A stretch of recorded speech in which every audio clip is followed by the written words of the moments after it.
Hi guys, welcome back to our YouTube channel Lavanya classes. ಇವತ್ತು ನಾವು environmental studies ಕಾನ್ಸೆಪ್ಟ್ನ ಮಾಡ್ತಾ ಇದ್ದೀವಿ. ಆಲ್ರೆಡಿ ನಾನು ಇಂಪಾರ್ಟೆಂಟ್ ಕ್ವಶನ್ಸ್ ಇರ್ಬೋದು, ಮಾಡೆಲ್ ಕ್ವಶನ್ ಪೇಪರ್ ಮತ್ತು ಕ್ವಶನ್ ಪೇಪರ್ ಪ್ಯಾಟರ್ನ ಎಲ್ಲ ಎಕ್ಸ್ಪ್ಲೈನ್ ಮಾಡಿದ್ದೀನಿ. ಹೋಗ್ಬಿಟ್ಟು ನಮ್ಮ ಚಾನಲಲ್ಲಿ ವಿಸಿಟ್ ಮಾಡಿ ಒಂದ್ಸತಿ.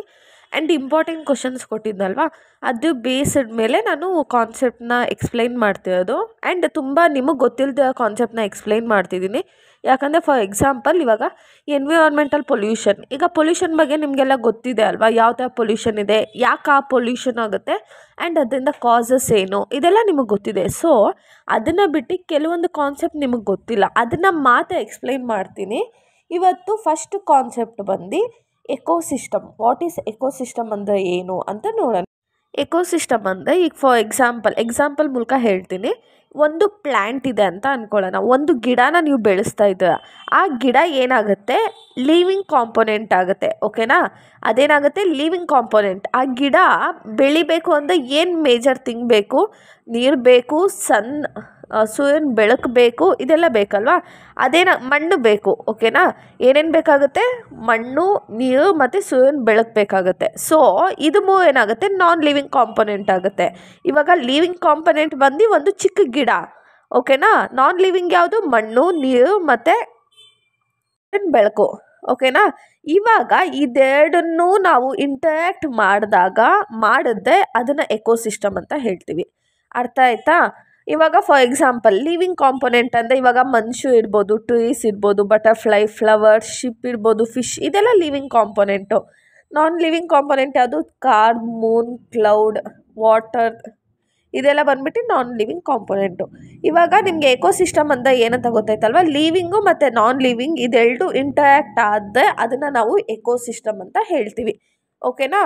Next types of ecosystem. ಇದರಲ್ಲಿ 2 ಟೈಪ್ಸ್ ಬರುತ್ತೆ. ಒಂದು ಟೆರೆಸ್ಟ್ರಿಯಲ್ ಎಕೋಸಿಸ್ಟಮ್, ಇನ್ನೊಂದು ಅಕ್ವಾಟಿಕ್ ಎಕೋಸಿಸ್ಟಮ್. ಟೆರೆಸ್ಟ್ರಿಯಲ್ ಎಕೋಸಿಸ್ಟಮ್ ಅಂದರೆ ಭೂಮಿ ಮೇಲೆ ಏನೇನಾಗುತ್ತೋ ಅದನ್ನು ಟೆರೆಸ್ಟ್ರಿಯಲ್ ಎಕೋಸಿಸ್ಟಮ್ ಅಂತೀವಿ. ಅಕ್ವಾಟಿಕ್ ಅಂತ ಏನು? ನೀರಿನ ಒಳಗಡೆ ಆಗೋವಂಥದ್ದನ್ನು ಅಕ್ವಾಟಿಕ್ ಅಂತ ಹೇಳ್ತೀವಿ. ಓಕೆನಾ? 2 ಟೈಪ್ಸ್ ಇದೆ. ಒಂದು ಟೆರೆಸ್ಟ್ರಿಯಲ್ ಎಕೋಸಿಸ್ಟಮ್, ಇನ್ನೊಂದು ಅಕ್ವಾಟಿಕ್ ಎಕೋಸಿಸ್ಟಮ್. 2 ಟೈಪ್ಸ್ ಆಯಿತಾ? ಇವಾಗ ಟೆರೆಸ್ಟ್ರಿಯಲ್ ಎಕೋಸಿಸ್ಟಮಲ್ಲಿ 4 ಟೈಪ್ಸ್ ಬರುತ್ತೆ. ಒಂದು ಬಂದು ಫಾರೆಸ್ಟ್ ಎಕೋಸಿಸ್ಟಮ್. ಏನು ಫಾರೆಸ್ಟ್ ಅಂದಿದ ತಕ್ಷಣ ಏನು ಬರುತ್ತೆ? ಈ ಫಾರೆಸ್ಟ್ ಎಕೋಸಿಸ್ಟಮಲ್ಲಿ ಏನೇನು ಇರುತ್ತೆ ಅಂದರೆ ಟ್ರೀಸ್ ಇರುತ್ತೆ, ಮರಗಳಿರುತ್ತೆ.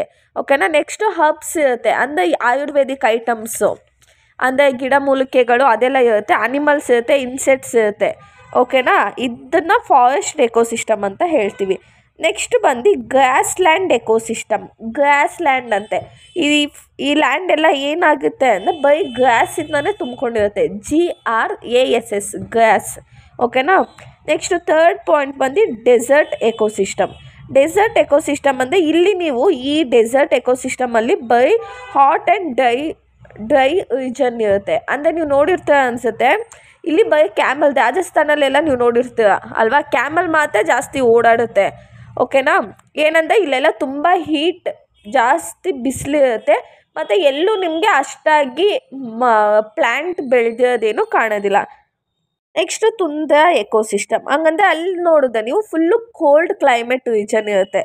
ಓಕೆನಾ? ಇವಾಗ ನಾನು ಟೆರೆಸ್ಟ್ರಿಯಲ್ ಎಕೋಸಿಸ್ಟಮಲ್ಲಿ 4 ಸಬ್ ಪಾಯಿಂಟ್ಸ್ ಬರುತ್ತೆ. ಫಾರೆಸ್ಟು, ಗ್ರಾಸ್ಲ್ಯಾಂಡು, ಡೆಸರ್ಟು ಮತ್ತು ತುಂದ್ರಾ. ಓಕೆನಾ? ಇವಾಗ ನೆಕ್ಸ್ಟು ಅಕ್ವಾಟಿಕ್ ಎಕೋಸಿಸ್ಟಮಲ್ಲಿ 2 ಟೈಪ್ಸ್ ಇದೆ. ಮರೈನ್ ಎಕೋಸಿಸ್ಟಮ್, ಇನ್ನೊಂದು fresh water ecosystem.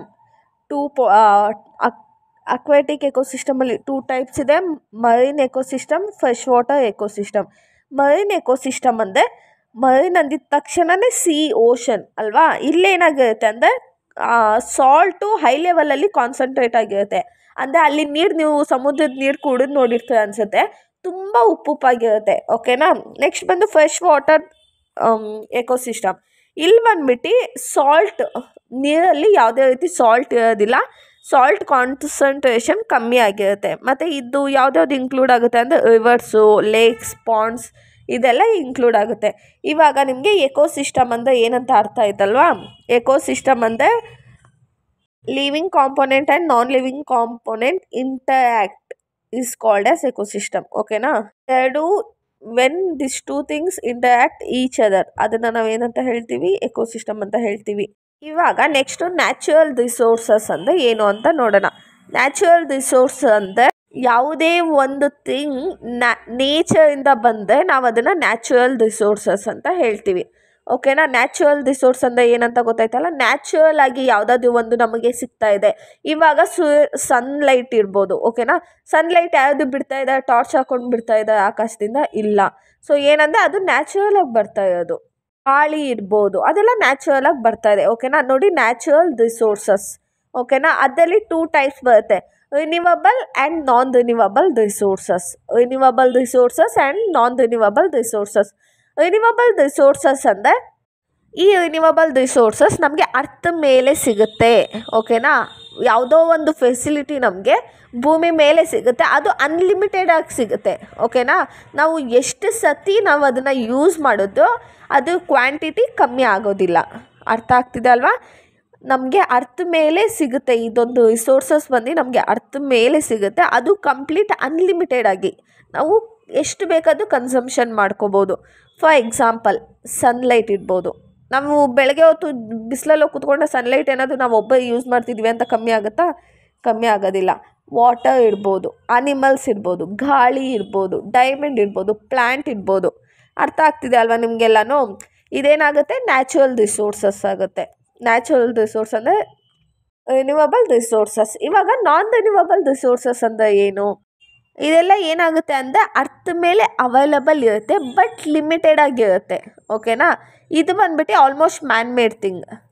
Renewable resources ಬಂದು ಗಾಡ್ ಮಾಡಿರೋದು, ನಾನ್ ರಿನ್ಯೂವಬಲ್ ಬಂದ್ಬಿಟ್ಟು ನಮಗೆ ನಾವೇ ಮಾಡ್ಕೊಂಡಿರೋದು. ಇದೇನಾಗುತ್ತೆ, ನಮಗೆ ಅವೈಲಬಲ್ ಸಿಗುತ್ತೆ ಬೈ ಲಿಮಿಟೆಡ್ ಕ್ವಾಂಟಿಟಿನಲ್ಲಿ. ಇವಾಗ ಪೆಟ್ರೋಲು, ಅರ್ಥ ಆಗ್ತಿದೆಯಾ? ಪೆಟ್ರೋಲ್ ಇರ್ಬೋದು, ಮತ್ತು ಕೆಲವೊಂದು ಥಿಂಗ್ಸ್ ನಾವೇನು ಯೂಸ್ ಮಾಡ್ತಿದ್ದೀವಿ, ಇದೆಲ್ಲ ಏನಾಗುತ್ತೆ? ನಾನ್ ರಿನ್ಯೂವಬಲ್ ರಿಸೋರ್ಸಸ್ ಆಗುತ್ತೆ.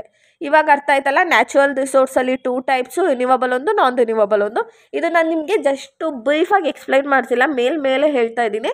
ನೀವು ಇದನ್ನು ಬೇಕಂದರೆ ಇನ್ ಡೀಟೇಲ್ ಆಗಿ, ಫಾರ್ ಎಕ್ಸಾಂಪಲ್ ಸನ್ ಅಂತ ಕೊಟ್ಬಿಟ್ಟು, ಇವಾಗ ರಿನ್ಯೂವಬಲ್ ರಿಸೋರ್ಸಲ್ಲಿ ಸನ್ ನಮಗೆ ಬೆಳಕು ಕೊಡುತ್ತೆ ಅಂತೆಲ್ಲನೂ ಒಂದು 2 ಲೈನ್ಸನ್ನು ಅದನ್ನು ಎಕ್ಸ್ಪ್ಲೈನ್ ಮಾಡಬೇಕು. ಓಕೆನಾ. ಇವಾಗ ನೆಕ್ಸ್ಟ್ ಕಾನ್ಸೆಪ್ಟ್ ನೋಡೋಣ. ಸಸ್ಟೈನಬಿಲಿಟಿ ಆ್ಯಂಡ್ ಸಸ್ಟೈನಬಲ್ ಡೆವಲಪ್ಮೆಂಟ್ ಅಂತ ಕೊಟ್ಟಿದ್ದಾನೆ ಕ್ವಶನಲ್ಲಿ ಅಲ್ವಾ. ನೋಡಿ, ಇದೆರಡು ಮೀನಿಂಗು ಸೇಮೇ. ನೀವು ಸಸ್ಟೈನಬಿಲಿಟಿಗೆ ಮತ್ತು ಸಸ್ಟೈನಬಲ್ ಡೆವಲಪ್ಮೆಂಟಿಗೆ ಸೇಮ್ ಮೀನಿಂಗ್ ಬರೆದು ನಿಮಗೆ ಸೇಮ್ ಮಾರ್ಕ್ಸ್ ಕೊಡ್ತಾನೆ. ಓಕೆನಾ. ಏನಿದು ಸಸ್ಟೈನಬಿಲಿಟಿ ಆ್ಯಂಡ್ ಸಸ್ಟೈನಬಲ್ ಡೆವಲಪ್ಮೆಂಟ್ ಅಂದರೆ, sustainable development is A development that meets the need of the present without compromising for future generation. ಏನಂದರೆ, ನಾವು ಇವಾಗ ಪ್ರೆಸೆಂಟಲ್ಲಿ ಏನೋ ಒಂದು ಯೂಸ್ ಮಾಡ್ತಿದ್ದೀವಲ್ಲ, ಅದನ್ನು ಸ್ವಲ್ಪ ಫ್ಯೂಚರ್ ಜನ್ರೇಷನ್ಗೂ ಎತ್ತಿಡಬೇಕು ಅಂತ. ಫಾರ್ ಎಕ್ಸಾಂಪಲ್, ನೀವು ನೋಡಿರ್ತೀರ ಅನಿಸುತ್ತೆ, ಸೇವ್ ವಾಟರ್ ಫಾರ್ ಫ್ಯೂಚರ್ ಅಲ್ವಾ. ಅಂದರೆ ಮುಂದಿನ ಪೀಳಿಗೆಗೆ ನಾವು ನೀರನ್ನ ಸೇವ್ ಮಾಡೋಣ, ಜಾಸ್ತಿ ಯೂಸ್ ಮಾಡೋದು ಬೇಡ ಅಂತ ಅದೊಂದು ಕಾನ್ಸೆಪ್ಟ್ ಬಂದಿತ್ತು, ಮುಂಚೆ ಬಂದಿತ್ತು. ಓಕೆನಾ. ಅರ್ಥ ಆಗ್ತಿದೆ ಅಲ್ವಾ ನಿಮಗೆ? ಲೈಕ್ ಮುಂಚೆ ಒಂದು ಕಾನ್ಸೆಪ್ಟ್ ಅದನ್ನು ನಾವು ಏನಂತ ಹೇಳ್ತೀವಿ ಅಂದರೆ ಸಸ್ಟೈನಬಿಲಿಟಿ ಆರ್ ಸಸ್ಟೈನಬಲ್ ಡೆವಲಪ್ಮೆಂಟ್ ಅಂತ ಹೇಳ್ತೀವಿ. ಇವಾಗ ನಾವೇನೋ ಒಂದು ಥಿಂಗ್ನ ಕಮ್ಮಿ ಯೂಸ್ ಮಾಡ್ತಾ ಇದ್ದೀವಿ, ಸ್ಯಾಕ್ರಿಫೈಸ್ ಮಾಡ್ಕೋತಾ ಇದ್ದೀವಿ, ಯಾಕಂದರೆ ಮುಂದಿನ ಪೀಳಿಗೆಗೋಸ್ಕರ ಅಂತ. ಓಕೆನಾ. ಇವಾಗ ಫಾರ್ ಎಕ್ಸಾಂಪಲ್ ವಾಟರ್ ಇರ್ಬೋದು, ನೀರು ಇರ್ಬೋದು, ನಾವೆಲ್ಲ ಕಮ್ಮಿ ಯೂಸ್ ಮಾಡ್ತೀವಿ. ಲೈಕ್ ಕೆಲವೊಂದು ಸತಿ ನೀವು ಮೀಮ್ಸ್ ಎಲ್ಲ ನೋಡಿರ್ತೀರ ಅನಿಸುತ್ತೆ, ಇಂಥ ಪೀಳಿಗೆಗೋಸ್ಕರ ನಾವ್ಯಾಕೆ ನೀರನ್ನ ಸೇವ್ ಮಾಡಬೇಕು ಅಂತ ಅಲ್ವಾ. ಬಟ್ ಆ ಥರ ಮಾಡಬೇಡಿ, ನೀರನ್ನ ಸೇವ್ ಮಾಡಿ ನೀವು.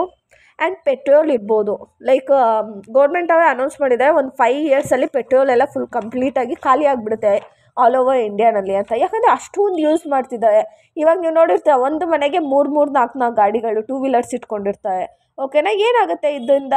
ಪೆಟ್ರೋಲ್ ಎಲ್ಲ ಜಾಸ್ತಿ ಇವಾಗಲೇ ನಾವು ಯೂಸ್ ಮಾಡ್ಕೋತಾ ಇದ್ದೀವಿ. ಸೊ ಏನಾಯಿತು ಅಂದರೆ ಎಲೆಕ್ಟ್ರಿಕ್ ಗಾಡಿ ಬಂತು. ಓಕೆನಾ.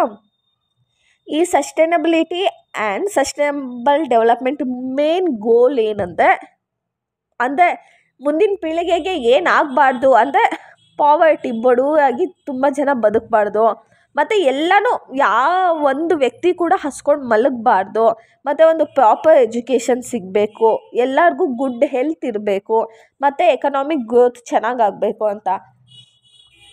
ಗುಡ್ ಹೆಲ್ತ್ ಅಂತ ಒಂದು ಹೇಳಿದೆ ನಿಮಗೆ. ಲೈಕ್ ಗುಡ್ ಹೆಲ್ತ್ ಸಿಗುತ್ತಾ ನಮ್ಮ ಫ್ಯೂಚರ್ ಜನ್ರೇಷನ್ಗೆ ಅಂದರೆ, ಲೈಕ್ ಆಲ್ಮೋಸ್ಟ್ ಸಿಗೋದಿಲ್ಲ. ಯಾಕಂದರೆ ಇವಾಗೆಲ್ಲ ಇನ್ಸ್ಟೆಂಟ್ ಫುಡ್ ಬಂದಿದೆ. ಓಕೆನಾ. ಇವಾಗ ದೋಸೆ ಎಲ್ಲ ನೀವು ಒಂದು 3 to 6 ಮಂತ್ ಗಂಟೆ ಸ್ಟೋರ್ ಮಾಡ್ಕೊಂಡು ತಿನ್ಬೋದು. ಚಟ್ನಿ ಎಲ್ಲ ಇನ್ಸ್ಟೆಂಟಾಗಿರುತ್ತೆ, ಇದೆಲ್ಲ ಇರುತ್ತಲ್ವಾ. ಸೊ ಅದಕ್ಕೇ. ಅರ್ಥ ಆಯ್ತಲ್ಲ, sustainability and sustainable development. Next ಬಂದು ಫಾರೆಸ್ಟ್ ಅಂದರೆ ಏನು? Large area covered with trees. ಓಕೆನಾ. ಫಾರೆಸ್ಟ್ ಅಂದರೆ ಏನು? ಕಾಡಂದರೆ ಏನು? ಕಾಡು ಅಂದಿದ ತಕ್ಷಣ ನಿಮ್ಗೆ ಏನು ನೆನಪಾಗುತ್ತೆ? ಫುಲ್ಲು ಗಿಡ ಮರಗಳು ತುಂಬಿಕೊಂಡಿರುತ್ತೆ. ಸೊ ಇದನ್ನು ನೀವು ಏನಂತ ಬರ್ತೀರಾ? Large area cover with trees. ಓಕೆನಾ. India is home of different forest. ಓಕೆನಾ. ಇಲ್ಲಿ ಬಂದ್ಬಿಟ್ಟು ಟೈಪ್ಸ್ ಆಫ್ ಫಾರೆಸ್ಟ್ ಒಂದು ಕ್ವಶನ್ ಇದೆ. ಯಾವ್ಯಾವ ಟೈಪ್ಸ್ ಆಫ್ ಫಾರೆಸ್ಟ್ ಇದೆ ಅಂದರೆ, ಫಸ್ಟ್ ಟೈಪ್ ಬಂದು ಕಾನ್ಫರೆನ್ಸ್ ಫಾರೆಸ್ಟ್. ಈ ಫಾರೆಸ್ಟ್ ಬಂದ್ಬಿಟ್ಟು ನಿಮಗೆ ನೀವು ಇಂಥ ಫಾರೆಸ್ಟ್ ಎಲ್ಲಿ ನೋಡ್ಬೋದು ಅಂದರೆ ಹಿಲ್ಲಿ ರೀಜನ್ಸ್. ಓಕೆನಾ. ಎಲ್ಲಿ ಮೌಂಟೇನ್ಸ್ ಎಲ್ಲ ಇರುತ್ತೋ ಅಲ್ಲಿ ನೀವು ಇಂಥ ಫಾರೆಸ್ಟನ್ನ ನೋಡ್ಬೋದು. ಇಲ್ಲಿ ಫಾರೆಸ್ಟಲ್ಲಿ ಟ್ರೀಸ್ ಶೇಪ್ ಎಲ್ಲ ಹೇಗಿರುತ್ತೆ ಅಂದರೆ ನೀಡಲ್ ಶೇಪಲ್ಲಿ ಇರುತ್ತೆ. ನೀವು ಕ್ರಿಸ್ಮಸ್ ಟ್ರೀ ನೋಡಿರ್ತೀರ ಗೊತ್ತಾ? ನೀಡಲ್ ಶೇಪಲ್ಲಿ, ಎ ಶೇಪಲ್ಲಿ, ಆ ಶೇಪಲ್ಲಿ ಇರುತ್ತೆ. ಮತ್ತು ಇದು ಬಂದು ನಿಮಗೆ ಯಾವ ಜಾಗದಲ್ಲಿ ಜಾಸ್ತಿ ಸ್ನೋ ತುಂಬಿರುತ್ತೋ ಅಲ್ಲಿ ಇಂಥ ಟ್ರೀಸ್ನ ನೀವು ನೋಡ್ಬೋದು. ಕೋಲ್ಡ್ ಲೊಕೇಶನ್ಸಲ್ಲಿ ನೀವು ನೋಡ್ಬೋದು. ಅರ್ಥ ಆಯ್ತಲ್ವ? ಈ ಫಾರೆಸ್ಟ್ ಎಲ್ಲಿ ಇರುತ್ತೆ ಅಂದರೆ ನಿಮಗೆ ಮೌಂಟೇನ್ಸ್, ಹಿಮಾಲಯ ಮೌಂಟೇನ್ಸ್ ರೇಂಜಲ್ಲೆಲ್ಲ ಸಿಗುತ್ತೆ. ಆ್ಯಂಡ್ ಇಲ್ಲಿ ಟ್ರೀಗಳ ಶೇಪ್ ಬಂದ್ಬಿಟ್ಟು ನೀಡಲ್ ಶೇಪಲ್ಲಿರುತ್ತೆ. ನೀಡಲ್ಸ್ ಅಂದರೆ ಲೈಕ್ ಆಲ್ಮೋಸ್ಟ್ ಕ್ರಿಸ್ಮಸ್ ಟ್ರೀ ನೋಡಿರ್ತೀರಲ್ವ ಆ ಶೇಪಲ್ಲಿ ಇರುತ್ತೆ. ನೆಕ್ಸ್ಟ್ ಬಂದು ಎವರ್ಗ್ರೀನ್ ಫಾರೆಸ್ಟ್ ಅಂದರೆ ಈ ಫಾರೆಸ್ಟಲ್ಲಿ ವರ್ಷದ ಪ್ರತಿದಿನಾನು ಮರದ ಎಲೆಗಳು ಗ್ರೀನ್ ಕಲರಲ್ಲಿ ಇರುತ್ತಂತೆ. ಇಂಥ ಫಾರೆಸ್ಟ್ ನಾವು ವೆಸ್ಟರ್ನ್ ಘಾಟ್ಸು, ಅಂಡಮಾನ್ ನಿಕೋಬಾರಲ್ಲಿ ನಾವು ನೋಡ್ಬೋದು. ಇಲ್ಲಿ ಈ ಫಾರೆಸ್ಟಲ್ಲಿ ಟ್ರೀಸಲ್ಲಿ ಜಾಸ್ತಿ ಮ್ಯಾಂಗೋಸ್ ಇರ್ಬೋದು, ಜಾಕ್ ಫ್ರೂಟ್ಸ್ ಇರುತ್ತೆ. ಇಲ್ಲೆಲ್ಲ ಬಂದ್ಬಿಟ್ಟು ನಿಮಗೆ ಲೆಸ್ ರೈನ್ಫಾಲ್ ಅಂತೆ, ರೈನ್ಫಾಲ್ಸ್ ಅಂತೆ, ಅಂದರೆ ಜಾಸ್ತಿ ಮಳೆ ಬೀಳಲ್ವಂತೆ. ಸೊ ಏನಾಗುತ್ತೆ ಅಂದರೆ ಆ ಮರದ ರೂಟು ಏನು ಬೇರುಗಳೆಲ್ಲ ಇರುತ್ತಲ್ಲ ಅದೆಲ್ಲ ಫುಲ್ಲು ಒಳಗಡೆ ಹೋಗ್ಬಿಟ್ಟು ನೀರನ್ನ ಸರ್ಚ್ ಮಾಡುತ್ತಂತೆ. ಅರ್ಥ ಆಗ್ತಿದೆ ಅಲ್ವಾ? ಒಂದು ದೊಡ್ಡ ಮರ ಅಂತ ಅಂದ್ಕೊಳ್ಳೋಣ, ಅದು ಒಳಗಡೆ ಈಗ ಮರದ ಕೆಳಗಡೆ ಏನಿರುತ್ತೆ? ರೂಟ್ಸ್ ಇರುತ್ತೆ, ಬೇರುಗಳಿರುತ್ತಲ್ವ, ಅದೆಲ್ಲ ಏನಂದರೆ ತುಂಬ ದೊಡ್ಡದಾಗಿ ಉದ್ದುದ್ದಾಗಿ ಇರುತ್ತಂತೆ. ಅದೆಲ್ಲ ಏನಾಗುತ್ತೆ ಅಂದರೆ ಅದಾಗದೆ ಅಲ್ಲೆಲ್ಲ ಮಳೆಗಳೆಲ್ಲ ಕಮ್ಮಿ ಅಲ್ವಾ. ಸೊ ಅದಾಗದೆ ಏನು ಮಾಡುತ್ತೆ ಅಂದರೆ ಅದೇ ನೀರನ್ನ ಹುಡ್ಕೊಂಡು ಹೋಗುತ್ತಂತೆ ಫುಲ್ಲು ಒಳಗಡೆ. ಓಕೆನಾ. ಅರ್ಥ ಆಯ್ತಾ? ನೆಕ್ಸ್ಟ್ ಬಂದು ಮ್ಯಾಂಗೋ ಫಾರೆಸ್ಟ್. ಈ ಥರ ಫಾರೆಸ್ಟ್ ಎಲ್ಲ ನಿಮಗೆ ಕೋಸ್ಟಲ್ ಏರಿಯಾದಲ್ಲೆಲ್ಲನೂ ನೀವು ನೋಡ್ಬೋದು. ಇದೆಲ್ಲ ಟ್ರೀಸ್ ನೀವು ಎಲ್ಲಿ ನೋಡ್ತೀರ ಅಂದರೆ ಎಲ್ಲಿ ರಿವರ್ಗಳು ಸೀನ ಮೀಟ್ ಆಗುತ್ತಲ್ವಾ ಅಲ್ಲಿ ನೀವು ಈ ಥರ ಟ್ರೀಸ್ನ ನೋಡ್ತೀರ. ಮತ್ತು ಇಲ್ಲಿ ಬಂದು ಈ ರೀಜನಲ್ಲಿ ಬಂದು ಮ್ಯಾಂಗೋ ಟ್ರೀಸೇ ಜಾಸ್ತಿ ಅಂತೆ. ಸೊ ಈ ಟ್ರೀಗಳಿಂದ ಏನಾಗುತ್ತೆ ಅಂದರೆ ಸುನಾಮಿ ಬರೋದನ್ನು ತಡೆಯುತ್ತಂತೆ. ಅರ್ಥ ಆಯ್ತಲ್ವ ನಿಮಗೆ? ಇವಾಗ ಫಾರೆಸ್ಟ್ ಟೈಪ್ಸ್ ಏನು ಅಂತ ಗೊತ್ತಾಯ್ತಲ್ವ? ಲೈಕ್ ನೀವು ಇನ್ನೂ ಡೀಟೇಲಾಗಿ ಬರಿಬೋದು. ಓಕೆನಾ. ಆಮೇಲೆ ಇದು ಥ್ರೆಟ್ಸ್ ಏನಂದರೆ ಡಿಫಾರೆಸ್ಟೇಷನ್. ಏನು ಥ್ರೆಟ್ಸ್ ಫೇಸ್ ಮಾಡ್ತಿದೆ ಅಂದರೆ ಮರಗಳನ್ನು ಕಟ್ ಮಾಡೋದ್ರಿಂದ ತುಂಬ ಫಾರೆಸ್ಟ್ಗಳೆಲ್ಲನೂ ಕಷ್ಟ ಆಗ್ತಾಯಿದೆ. ಇವಾಗ next environmental movement in India ನೋಡೋಣ. ಮರಗಳನ್ನು ಕಟ್ ಮಾಡಬಾರ್ದು ಅಂತ ಯಾವ್ಯಾವ ಮೂಮೆಂಟನ್ನು ತೊಗೊಂಡು ಬಂದು ನಮ್ಮ ಇಂಡಿಯಾದಲ್ಲಿ ಅಂತ ನೋಡೋಣ. ಬಿಷ್ನೋಯ್ ಮೂಮೆಂಟ್ ಏನು ಹಂಗಂದರೆ, ಫಸ್ಟ್ ಬಿಷ್ನೋಯ್ ಮೂಮೆಂಟ್, BISHNOI. ಓಕೆನಾ. ಇದು ಬಂದ್ಬಿಟ್ಟು ಈ ಮೂಮೆಂಟನ್ನು ಸ್ಟಾರ್ಟ್ ಮಾಡಿದ್ದು ಅಂದರೆ ಅದೊಂದು ಹಿಂದೂ ಕಮ್ಯುನಿಟಿ ಅವರಂತೆ. ಓಕೆನಾ. ಹಿಂದೂ ಕಮ್ಯುನಿಟಿ ಅವರು ಏನಂದರೆ ಅವರು ಮರನ ದೇವರಂತ ಬಿಲೀವ್ ಮಾಡ್ತಿದ್ದಂತೆ. ಏನು ಬಿಲೀವ್ ಮಾಡ್ತಿದ್ರು? ಟ್ರೀಸ್ ಎಲ್ಲನೂ ಗಾಡ್ ಇದ್ದ ಹಾಗೆ ಅಂತ ಬಿಲೀವ್ ಮಾಡ್ತಿದ್ದು.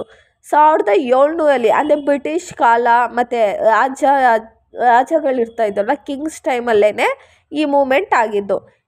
ಎಲ್ಲಾಯಿತು ಇದು ಅಂದರೆ ರಾಜಸ್ಥಾನಲ್ಲಿ ಆಯಿತು. ಲೀಡರ್ ಬಂದ್ಬಿಟ್ಟು ಇದಕ್ಕೆ ಅಮೃತಾ ದೇವಿ ಅಲಾಂಗ್ ವಿತ್ ಬಿಷ್ನೋಯ್, ಅಂದರೆ ಆ ಊರಿನ ಜನ ಮತ್ತು ಅಮೃತಾ ದೇವಿ ಅನ್ನೋರು ಇದನ್ನು ಮಾಡ್ತಾರೆ. ಯಾಕೆ ಈ ಮೂಮೆಂಟನ್ನು ಸ್ಟಾರ್ಟ್ ಮಾಡ್ತಾರೆ ಅಂದರೆ ಆ ಪ್ಲೇಸಿನ ಕಿಂಗ್ ಏನು ಮಾಡ್ತಿದ್ದು ಅಂದರೆ ಟ್ರೀಸನ್ನೆಲ್ಲ ಕಟ್ ಮಾಡಿಸ್ತಾ ಇದ್ದಂತೆ ಪ್ಯಾಲೇಸನ್ನ ಬಿಲ್ಡ್ ಮಾಡೋದಕ್ಕೋಸ್ಕರ. ಸೊ ಅದಕ್ಕೇ ಇವೆಲ್ಲ ಸೇರಿಕೊಂಡು ಸೇವ್ ಟ್ರೀಸ್ ಅಂತ ಮಾಡಿದ್ದು. ಯಾಕಂದರೆ ಅವ್ರಿಗೆಲ್ಲನೂ ಟ್ರೀಸ್ ಎಲ್ಲನೂ ದೇವ್ರಂತ ಬಿಲೀವ್ ಮಾಡ್ತಾಯಿದ್ರು. ಸೊ ಕಿಂಗ್ ಬಂದ್ಬಿಟ್ಟು ಅದನ್ನು ಅರಮನೆ ಕಟ್ಟೋದಕ್ಕೆ, ಪ್ಯಾಲೇಸನ್ನು ಬಿಲ್ಡ್ ಮಾಡೋದಕ್ಕೆ ಕಟ್ ಮಾಡ್ತಾಯಿದ್ದ. ಸೊ ಇಷ್ಟು ಜನ ಸೇರಿಕೊಂಡು ಈ ಮೂಮೆಂಟನ್ನು ಸ್ಟಾರ್ಟ್ ಮಾಡಿದ್ದು. ಇದು ಯಾವಾಗಾಗಿದ್ದು? 1700 ನೆಕ್ಸ್ಟು ಚಿಪ್ಕೋ ಮೂಮೆಂಟ್. ಚಿಪ್ಕೋ ಎಲ್ಲ ಆಲ್ಮೋಸ್ಟ್ ಕೇಳಿರ್ತೀರಲ್ವ. 1973 ಇದು ಆಗಿದ್ದು. ಚಾಮೋಲಿ ಡಿಸ್ಟ್ರಿಕ್ಟು ಉತ್ತರಾಖಂಡ್ ಇಲ್ಲಿವರೆಗೂ ಆಗಿದ್ದು.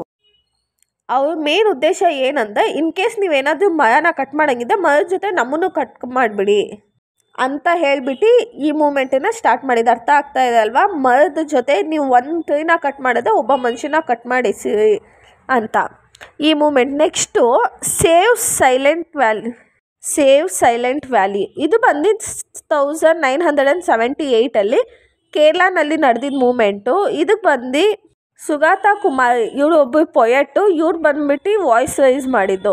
ಯಾಕೆ ಅಂದರೆ ಕೇರಳನಲ್ಲಿ ಹೈಡ್ರೋ ಎಲೆಕ್ಟ್ರಿಕ್ ಪ್ರಾಜೆಕ್ಟ್ಗೋಸ್ಕರ ಮರನೆಲ್ಲ ಕಟ್ ಮಾಡ್ತಿದ್ದಂತೆ. ಸೊ ಅದಕ್ಕೋಸ್ಕರ ಈ ಮೂಮೆಂಟನ್ನು ಕೇರಳನಲ್ಲಿ ಮಾಡಿದ್ದು. ಯಾವ ಪರ್ಪಸ್ಗೋಸ್ಕರ? ಹೈಡ್ರೋ ಎಲೆಕ್ಟ್ರಿಕ್ ಪ್ರಾಜೆಕ್ಟ್ಗೋಸ್ಕರ ಇಡೀ ಮರನೇ ಡೆಸ್ಟ್ರಾಯ್ ಮಾಡೋದಕ್ಕೆ ನೋಡಿದ್ರು. ಸೊ ಅದಕ್ಕೇ ಈ ಮೂಮೆಂಟನ್ನು ಸ್ಟಾರ್ಟ್ ಮಾಡಿದ್ರು. ನೆಕ್ಸ್ಟು ಜಂಗಲ್ ಬಚಾವೋ ಆಂದೋಲನ್ ಇದು ಬಂದು 1982 ಬಿಹಾರಲ್ಲಾಗಿದ್ದು. ಸಿಂಗ್ಭೂಮ್ ಟ್ರೈಬಲ್ಸ್ ಅವರು ಇದನ್ನು ಮಾಡಿದ್ದು ಅಗೇನೆಸ್ಟ್ ಗೌರ್ಮೆಂಟ್ ಅವ್ರ ಮೇಲೆ. ಓಕೆನಾ? ಗೌರ್ಮೆಂಟ್ ಅವ್ರ ಮೇಲೇ ಅಗೇನೆಸ್ಟ್ ಜಂಗಲ್ ಬಚಾವೋ ಆಂದೋಲನ ಮಾಡಿದ್ದು. ನೆಕ್ಸ್ಟು ಅಪ್ಪಿಕೋ ಮೂಮೆಂಟ್ ಬಂದು ನಮ್ಮ ಕರ್ನಾಟಕದಲ್ಲಿ 1983 ಉತ್ತರ ಕರ್ನಾಟಕ ಮತ್ತು ಶಿವಮೊಗ್ಗನಲ್ಲಿ ನಡೆದಿದ್ದು. ಏನಂದರೆ ಟ್ರೀನ ತಪ್ಪಿಕೊಂಡು ಇನ್ ಕೇಸ್ ನಾನು ಚಿಪ್ಕೋ ಮೂಮೆಂಟಲ್ಲಿ ಏನಿದೆ ಮರದ ಜೊತೆ ನಮ್ಮನ್ನು ಕಟ್ ಮಾಡಿ ಅನ್ನೋ ಹಾಗೆ ಇವರು ಅಷ್ಟೇ ಮರನ ತಪ್ಪಿಕೊಂಡು ಇನ್ ಕೇಸ್ ನೀವು ಟ್ರೀನ ಕಟ್ ಮಾಡಿದ್ರೆ ಟ್ರೀ ಜೊತೆ ನಮ್ಮನ್ನು ಸಾಯಿಸ್ಬಿಡಿ ಅಂತ ಮಾಡಿದ್ದು. ನೆಕ್ಸ್ಟು ನರ್ಮದಾ ಬಚಾವೋ ಆಂದೋಲನ್ ಇದು ಬಂದು 1985 ಆಗಿದ್ದು. ಅಂದರೆ ಎಲ್ಲಿಂದ ಫ್ಲೋ ಆಗುತ್ತೋ, ಅಂದರೆ ಗುಜರಾತ್ ಇರ್ಬೋದು, ಮಧ್ಯಪ್ರದೇಶ ಮತ್ತು ಮಹಾರಾಷ್ಟ್ರದಲ್ಲೆಲ್ಲ ಫ್ಲೋ ಆಗುತ್ತಲ್ವ. ಲೈಕ್ ಏನು ಮಾಡೋದು ಗೌರ್ಮೆಂಟ್ ಅಂದರೆ ಈ ನರ್ಮದಾ ರಿವರ್ ಹತ್ರ ಏನಿದೆಯೋ ಅಲ್ಲಿ ಡ್ಯಾಮನ್ನು ನರ್ಮದಾ ರಿವರ್ ಅಕ್ರಾಸ್ ಒಂದು ಡ್ಯಾಮನ್ನು ಬಿಲ್ಡ್ ಮಾಡೋಣ ಅಂತ ಅಂದಾಗ ಇದನ್ನು ಆದಿವಾಸಿಗಳು, ಫಾರ್ಮರ್ಸ್ ಇರ್ಬೋದು, ಹ್ಯೂಮನ್ ರೈಟ್ಸ್ನವರು ಪ್ರತಿಯೊಬ್ಬರೂ ಈ ಮೂಮೆಂಟನ್ನು ಸ್ಟಾರ್ಟ್ ಮಾಡೋದು. ಯಾಕೆ ಹೇಳಿ? ನರ್ಮದಾ ರಿವರ್ ಅಕ್ರಾಸ್ ಡ್ಯಾಮ್ ಕಟ್ತೀನಿ ಅಂತ ಹೇಳಿದ್ದಕ್ಕೆ. ಓಕೆನಾ? ಇವಾಗ ಯಾವ್ದಾವ್ದು ಹೇಳಿದೆ? Bishnoi movement, Chipko movement, save Silent Valley movement, Jungle Bachao movement, Appiko movement, Narmada Bachao Andolan. ಅರ್ಥ ಆಗ್ತಿದೆ ಅಲ್ಲ? ಇಷ್ಟು ಏನಾಗುತ್ತೆ environmental movement in India. Next environmental ethics. ಅಂದರೆ ನಾವು ಎನ್ವಿರಾನ್ಮೆಂಟಲ್ಲಿ ಇದ್ದೀವಿ ಅಂದರೆ ಯಾವ ಥರ ಎಥಿಕ್ಸ್ನ ಫಾಲೋ ಮಾಡಬೇಕು ಅನ್ನೋದನ್ನು ನಾವು ನೋಡಬೇಕು. ಓಕೆನಾ? ಅಂದರೆ ಓವರ್ ಪೊಲ್ಯೂಷನ್ ಮಾಡೋದ್ರಿಂದ ಏನಾಗುತ್ತೆ? ಕ್ಲೈಮೇಟ್ ಚೇಂಜ್ ಆಗುತ್ತೆ. ಓಕೆ, ಮರ ಗಿಡನೆಲ್ಲ ಕಟ್ ಮಾಡೋದ್ರಿಂದ ಇರ್ಬೋದು, ಇಲ್ಲ ಓವರ್ ಪೊಲ್ಯೂಷನಿಂದ ಆ್ಯಸಿಡ್ ರೈನ್ಗಳಾಗೋದಿರ್ಬೋದು, ನ್ಯಾಚುರಲ್ ರಿಸೋರ್ಸಸ್ ಆಗೋದಿರ್ಬೋದು, ಲಾಸ್ ಆಫ್ ಬಯೋಡೈವರ್ಸಿಟಿ ಆಗೋದು, ಇಂಥದ್ದೆಲ್ಲ ಆಗುತ್ತೆ ಅಲ್ವಾ. ಸೊ ಏನಂದರೆ ನಾವು ಎಥಿಕ್ಸ್ನ ಫಾಲೋ ಮಾಡಬೇಕು ಎನ್ವಿರಾನ್ಮೆಂಟಲ್ಲಿ. ಓಕೆನಾ? ಕಸನೆಲ್ಲ ರೋಡಲ್ಲಿ ಎಸ್ದುಬಿಟ್ಟು ಹೋಗೋದಿರ್ಬೋದು, ಇಲ್ಲ ಸೀಗಳಲ್ಲೆಲ್ಲ ನೀವೆಲ್ಲದೂ ಒಂದು ಕಡೆ ರೆಸಾರ್ಟ್ ಇರ್ಬೋದು, ಎಲ್ಲದೂ ವಿಸಿಟ್ ಮಾಡಿದಾಗ ಕವರ್ಸನ್ನೆಲ್ಲನೂ ಅಲ್ಲೇ ಸೀಲೆಲ್ಲನೂ ಎಸೆದ್ಬಿಟ್ಟು ಬರೋದಿರ್ಬೋದು, ತುಂಬ ಗಲೀಜು ಮಾಡ್ತಾರೆ. ಸೊ ಏನು ಮಾಡಬೇಕಂದ್ರೆ ನಮಗೆ ಒಂದು ಎಥಿಕ್ಸ್ ಇರಬೇಕು. ನಾವು ಎನ್ವಿರಾನ್ಮೆಂಟ್ ಜೊತೆ ಇದ್ದೀವಿ, ನಾವು ಈ ಥರ ಮಾಡಿದ್ರೆ ನಾಳೆ ದಿನ ಏನು ಪ್ರಾಬ್ಲಮ್ ಆಗುತ್ತೆ ಅಂತ. ನೆಕ್ಸ್ಟು ಇದು ಪಾರ್ಟ್ 1 ವಿಡಿಯೋ. ಪಾರ್ಟ್ 2ನ ನಾನು ನೆಕ್ಸ್ಟ್ ವಿಡಿಯೋನಲ್ಲಿ ಅಪ್ಲೋಡ್ ಮಾಡ್ತೀನಿ. ಲೈಕ್ ನಾನು ನಿಮ್ಗೆ ಹೇಳ್ತಿದ್ದೀನಲ್ಲ, ಇಂಪಾರ್ಟೆಂಟ್ ಕ್ವಶನ್ಸ್ ಕೊಟ್ಟಿದ್ದೀನಲ್ಲ, ಅದು ರಿಲೇಟೆಡ್ ಕೊಟ್ಟಿಲ್ಲ. ಯಾಕಂದರೆ ಆಲ್ಮೋಸ್ಟ್ ನಿಮಗೂ ಗೊತ್ತಿರುತ್ತಲ್ವ, ಸ್ಕೂಲ್ ಟೈಮಿಂದ ಓದ್ಕೊಬಂದಿರ್ತಾರೆ. ಕೆಲವೊಂದು ನಿಮಗೆ ಗೊತ್ತಿಲ್ವಲ್ಲ, ಅದನ್ನು ಮಾತ್ರ ನಾನು ಮಾಡ್ತಾಯಿದ್ದೀನಿ. ಓಕೆನಾ? ನಮ್ಮ ಚಾನಲ್ನ ಇನ್ನೂ ಸಬ್ಸ್ಕ್ರೈಬ್ ಆಗಿಲ್ಲ ಅಂದರೆ ಈಗಲೇ ಸಬ್ಸ್ಕ್ರೈಬ್ ಮಾಡಿ, ಲೈಕ್ ಮಾಡಿ, ಶೇರ್ ಮಾಡಿ, ಕಮೆಂಟ್ ಮಾಡಿ. Thank you.